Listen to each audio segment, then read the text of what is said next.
I can't believe this is happening, I exclaimed out loud. I knew coming to the mountains would be a bad idea. I knew nothing about hiking, and now I'm lost. The sun disappeared hours ago, and the thick trees make it hard to see even the faint glimmer of moonlight in what appears to be a clear sky.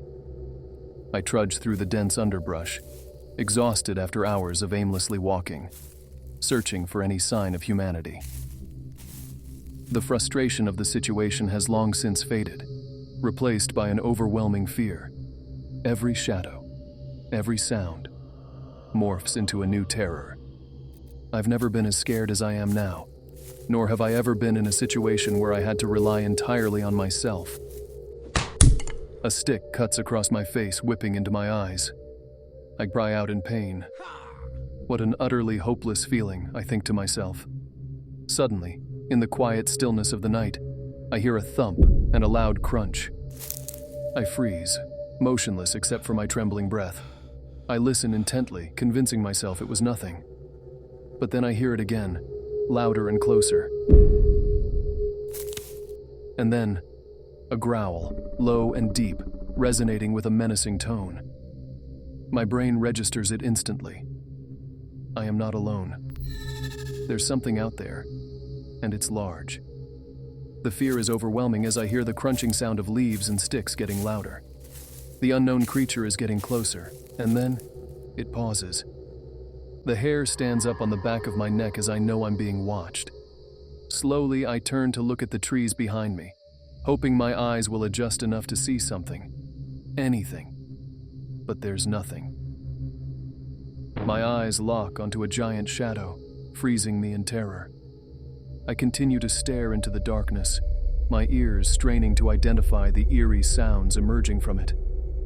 The slow, deliberate snapping of sticks and crunching of leaves echo through the trees, sending chills down my spine. The shadow shifts, inching forward with a menacing grace, moving into the faint moonlight piercing through the dense canopy. And then I see it. The creature steps into the light, revealing its grotesque form. Its two large black eyes gleam with an unnatural intelligence, fixed intently on me.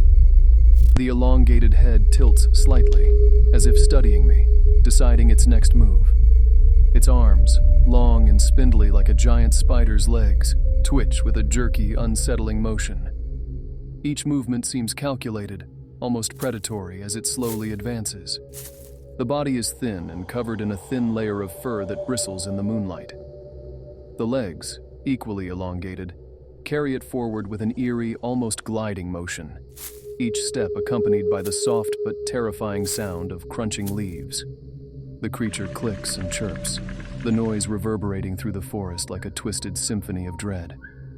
My heart pounds in my chest as I watch, unable to move, as the creature closes the distance.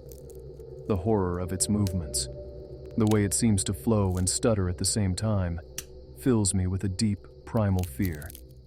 It's as if the darkness itself has come alive, manifesting into this monstrous being intent on claiming me as its own. Suddenly, my fight-or-flight instinct kicks in, and I choose flight. I turn and run as hard as I can, ignoring the brush scratching my legs and branches smacking my face. I know that running is the only chance I have to survive to tell this story. I run, but I can hear the thump of the creature behind me.